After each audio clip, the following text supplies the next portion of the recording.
నమస్తే, welcome to our channel. నేను మీ Priyanka Rao. వైజాగ్కి TCS data centre వస్తుంది. డేటా సెంటర్ మాత్రమే కాదు, 6 లక్షల కోట్ల రూపాయల పెట్టుబడి వస్తుంది. ఏదైతే చంద్రబాబు నాయుడు గారు ఆ రోజు వైజాగ్ విషయంలో ఐటీ హబ్గా మారుస్తాను అని హామీ ఇచ్చారో ఆ హామీ నెరవేరే సమయం ఆసన్నమైంది.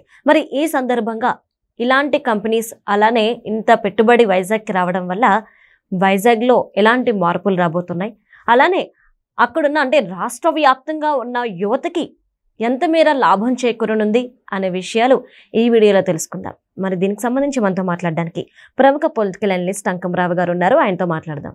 నమస్కారం సార్. నమస్తే సార్, టీసీఎస్ డేటా సెంటర్ అలానే కొన్ని లక్షల కోట్ల పెట్టుబడులు కూడా వైజాగ్కి వస్తున్నట్టు ఇప్పుడు మనం వింటున్న వార్తలు ఎలా చూడాలి అంటారు? అంటే మామూలుగా ఈ కూటమి ప్రభుత్వం వచ్చిన తర్వాత అంతకుముందు కూడా మిలీనియం టవర్స్ కట్టి అక్కడ దాంట్లో కార్యక్రమాలు నిర్వహించే వాళ్ళని వాళ్ళు తరిమేయటం కూడా జరిగింది. విశాఖకి వచ్చినటువంటి కొన్ని ఐటీ కంపెనీలని వాళ్ళు ప్రోత్సహించకుండా బయటికి పంపించేశారు. మళ్ళీ తిరిగి ఈ కూటమి ప్రభుత్వం వచ్చిన తర్వాత విశాఖ ప్రాంతానికి, ఉత్తరాంధ్రకి ఈరోజు మీరన్నట్టు 6 లక్షల కోట్ల రూపాయల దాకా ఇప్పటి వరకు ప్రకటించిన వాటి చూసుకుంటా ఉంటే ప్రతిష్టాత్మకమైనటువంటి ఆర్సెల్ మెటల్ కావచ్చు, లేదంటే ఇప్పుడు టీసీఎస్ కావచ్చు, కాగ్నిజెంట్ కావచ్చు, ఈ సాఫ్ట్వేర్ రంగానికి సంబంధించిన అన్నిటి కూడా అక్కడ హబ్గా మార్చే కార్యక్రమం విజయవంతంగా పూర్తయిపోతూ ఉంది. అట్లానే భోగాపురం ఎయిర్పోర్టు ఒకేపిన అది వేగవంతంగా అది పూర్తయిపోతూ ఉంది. అంటే ఉత్తరాంధ్రని గతంలో నిర్లక్ష్యం చేస్తున్నారనే అభిప్రాయం వ్యక్తం చేస్తూ ఉండేవాళ్ళు. కానీ ఈరోజు ఆంధ్ర రాష్ట్రం ఏర్పడిన తర్వాత అతి సుందరమైన నగరం, తీర ప్రాంతం ఉన్న నగరం, అందరికీ అనువుగా ఉండే నగరం కాబట్టి ప్రశాంతతకి నిలయం. విశాఖపట్నం అంటేనే ప్రశాంతతకి నిలయం. అలాంటి ప్రదేశాలే కోరుకుంటూ ఉంటారు విదేశాల నుంచి వచ్చేవాళ్ళు. ఎందుకంటే వాళ్ళకి ఎలాంటి ఇబ్బందులు ఉండకూడదు, ఆటంకాలు ఎదురు కాకూడదు, వాళ్ళ పనులు వాళ్ళు చక్కగా చేసుకునే అవకాశాలు ఉన్న ప్రాంతాన్ని వాళ్ళు సెలెక్ట్ చేసుకుంటారు. ఆ విషయంలో విశాఖపట్నం ప్రథమ స్థానంలో ఉంది. ఈరోజు వివిధ కంపెనీల నుంచి 6 లక్షల కోట్ల రూపాయలు పెట్టుబడులు రావడం అంటే అది మామూలు విషయం కాదు. అది అక్కడ కేంద్రీకృతం కావటం, దానికి సంబంధించినంత వరకు రాయితీలు కూడా ఏ విధంగా ప్రకటిస్తున్నారో మనం చూస్తూనే ఉన్నాం. దానివల్ల సత్వరం వాళ్ళకి అనుమతులతో పాటు ఏ రాష్ట్రంలో లేని విధంగా టాటా కంపెనీకి సంబంధించిన చంద్రశేఖర్ గారిని డిప్యూటీ చైర్మన్గా నియమించేసి, అంటే పారిశ్రామికవేత్తలు ఎవరన్నా వస్తే వాళ్ళకి ఏమేం కావాలో సత్వరమే అనుమతులు ఇచ్చే విధంగా, అంటే ప్రభుత్వం చుట్టూ తిరిగే పని లేకుండా ఏర్పాటు చేసిన ప్రభుత్వం కూడా ఆంధ్ర రాష్ట్ర ప్రభుత్వం. అంటే ఇవన్నీ కూడా అభివృద్ధికి ఎలా ముందుకెళ్ళాలి, అభివృద్ధికి సంబంధించినటువంటి పరిశ్రమను ఎలా తీసుకురావాలని వాళ్ళని నియమించడం కూడా జరిగింది.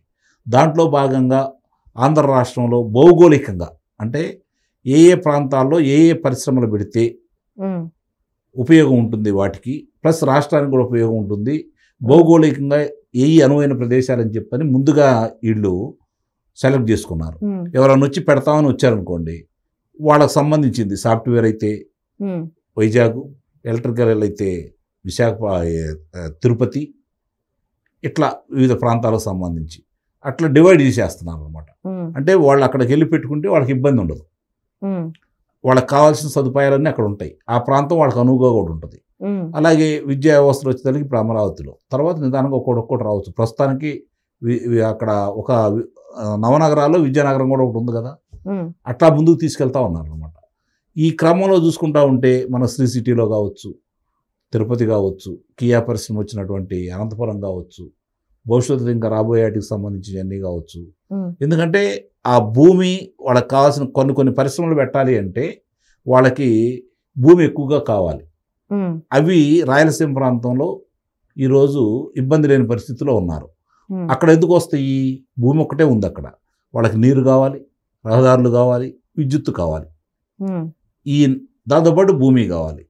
భూమి అక్కడ దొరుకుతుంది. రెండోది, చంద్రబాబు నాయుడు గారు వచ్చిన తర్వాత ఆ రోజు 2014లో విభజిత రాష్ట్రంలో కియా పరిశ్రమకు కావాల్సిన నీరు, విద్యుత్తు, రహదారులు తీసుకొచ్చేసి అనంతపురం జిల్లాలో పెట్టారు, పెనుగొండ దగ్గర. గమనించుకోండి ఆ ప్రాంతంలో. ఈరోజు ఆ ప్రాంతం ఎంత అభివృద్ధి చెందింది. కియా పరిశ్రమ వల్ల 13,000 కోట్ల రూపాయలు ఈరోజు ఆంధ్ర రాష్ట్రానికి ఆదాయం కూడా వచ్చింది కదా. ఇలా చూసుకుంటా ఉంటే అట్లా విభాగాలుగా చేసుకొని ఎక్కడెక్కడ చేసుకోవాలి ఏంటనేది, ఏ పరిశ్రమలు పెడితే బాగుంటాయి, అనువైన ప్రదేశం ఏంటి పరిశ్రమలకి, అవన్నీ సెలెక్ట్ చేసుకునే విధానాలు వచ్చిన వాళ్ళకి విడమర్చి చెప్పి ఎవరెక్కడ చేయాలని చెప్పని చంద్రబాబు నాయుడు గారు చేసుకుంటే వెళ్ళే క్రమంలో ఇక్కడ ముఖ్యంగా ఈరోజు సాఫ్ట్వేర్ కేంద్రానికి, అంటే మామూలుగా రేపొద్దున సాంకేతిక పరిజ్ఞానం అందుబాటులో తీసుకొస్తున్నటువంటి చంద్రబాబు నాయుడు గారు ఇప్పుడు వచ్చే 20 సంవత్సరాల తర్వాత ప్రజలకు ఏం కావాలని ఆలోచించే చంద్రబాబు నాయుడు గారు వాటికి సంబంధించినవన్నీ ఎక్కడో జల్లెడ పెట్టి తీసుకొస్తున్నారు. ఇప్పుడు ఏఐ టెక్నాలజీ కావచ్చు, క్వాంటమ్ వాలీ కావచ్చు, అమరావతిలో ఏర్పాటు చేస్తున్నారు. ఎక్కడ ఈ అమరావతి అని చెప్పని ఈరోజు ప్రపంచవ్యాప్తంగా చర్చ జరిగింది. ఎందుకంటే దక్షిణాసియాలో ఇక్కడే కదా జరుగుతుంది. అంటే ఇంతగా ఇక్కడ వస్తున్నారు అంటే వాళ్ళకి ఎన్ని అవకాశాలు ఉన్నాయి, దాంతోపాటు అనుబంధం వస్తాయి. గుర్తుపెట్టుకోండి, ఒక అంతర్జాతీయ పరిశ్రమ అంటే ఏదన్నా వచ్చినా దానికి అందుబాటులో ఉండవి కూడా వెంటనే వచ్చేస్తూ ఉంటాయి. ఒకటి వచ్చిన తర్వాత అంటే వాళ్ళకి రాయితీలు ఇస్తున్నారు కాబట్టి మాకు కూడా ఉపయోగం ఉంటుంది, మనం కూడా అక్కడ చేయొచ్చు. ఇప్పుడు వ్యాపారం చేసే వాళ్ళు ఏం చేసుకుంటారు, నిస్సందేహంగా వాళ్ళ లాభం గురించి ఆలోచిస్తారు. అందుట్లో ఎలాంటి సందేహం కూడా, నష్టానికి అయితే ఎవరు వ్యాపారాలు అయితే చేయరు కదా. కాదు ప్రభుత్వం కూడా ఎందుకని వాళ్ళకి రాయితీలు ఇస్తుంది, ఇక్కడ ఉద్యోగ కల్పన జరిగిద్దని. ఇప్పుడు ఆ వ్యాపారంతో పాటు జిఎస్టీ వచ్చింది, అందుట్లో పనిచేసే వాళ్ళ దినసరి కార్యక్రమాలకు సంబంధించింది కావచ్చు, లేకపోతే ఇంట్లో కార్యక్రమాలన్నిటికి కావచ్చు, వెచ్చాల గురించి కావచ్చు, ఇవన్నీ కూడా కొనుగోలు శక్తి వాళ్ళకి పెరిగితే దాంతోపాటు రాష్ట్రానికి కూడా ఉపయోగమే కదా.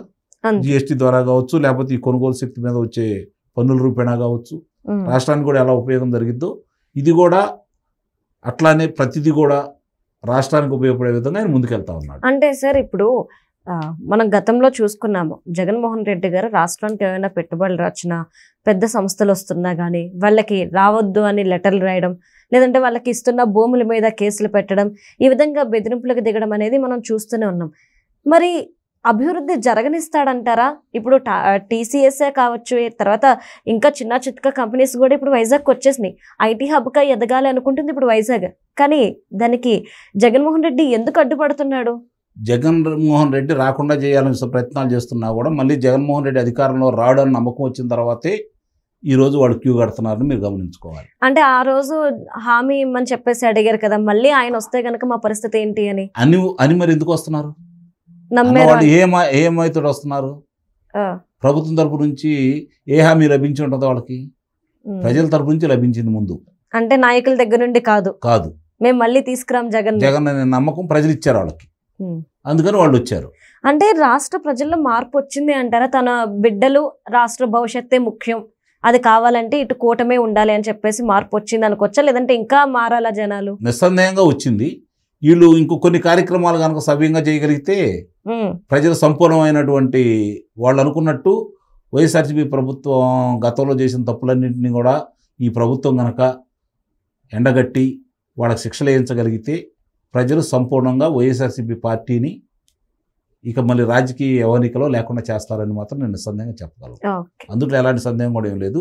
ఇప్పుడు విశాఖపట్నం పరిసర ప్రాంతాలు కావచ్చు, అక్కడ ఉన్న వాతావరణం కావచ్చు, నౌకాయానానికి అనువుగా ఉండటం కావచ్చు, సముద్ర తీరం ఉండటం కావచ్చు, అక్కడ ప్రజల యొక్క చెప్పాను కదా ఎంత సౌమ్యులో ఎంత మంచివాడో తెలుసు కాబట్టి ఆ ప్రాంతం మీరు అన్నట్టు ఐటీ హబ్గా దాన్ని చేశారనుకోండి, ఒక సెక్టార్ పీపుల్స్కి వాళ్ళు కోరుకునే ప్రశాంతత అక్కడ ఉంటుంది. అలాగే ఇప్పుడు రాయలసీమ ప్రాంతం వచ్చేసరికి కొన్ని పరిశ్రమలు తీసుకొస్తున్నారు. తిరుపతి పరిసర ప్రాంతాలన్నీ ఎలక్ట్రానిక్ హబ్గా చేసుకుంటూ వస్తున్నారు. ఇవన్నీ కూడా ఎందుకు చేస్తున్నారు? ఒక ప్రణాళికబద్ధంగా ఏ ఇబ్బందులు ఉండకూడదని చెప్పారు. ఏ సెక్టార్ పీపుల్స్ ఉంటారో వాళ్ళకు అనువైన ప్రదేశాలు అయితేనే వాళ్ళకు ఉపయోగం ఉంటుంది, రాష్ట్రానికి కూడా ఉపయోగం ఉంటుంది. అలాంటిది సెలెక్ట్ చేయడంలో దిట్ట చంద్రబాబు నాయుడు గారు. అందుకని అవన్నీ ముందు ఆలోచించేసి ఎప్పుడో పెట్టారు కదా ఐటీ హబ్గా విశాఖపట్నాన్ని తీర్చిదిద్దాలని. ఆయన వేసిన పునాదే కదా ఈరోజు. కాబట్టి ఆయనే ముందుకు తీసుకెళ్తున్నాడు. మళ్ళీ అవకాశం ఆయనకి వచ్చింది, ఆయన నమ్మారు. ఇప్పుడు రాష్ట్ర ప్రజలు కూడా నమ్ముతున్నారు పారిశ్రామికవేత్తలు, అందుకే వాళ్ళు వస్తున్నారు అని అయితే నేను భావిస్తున్నాను. Right, thank you so much.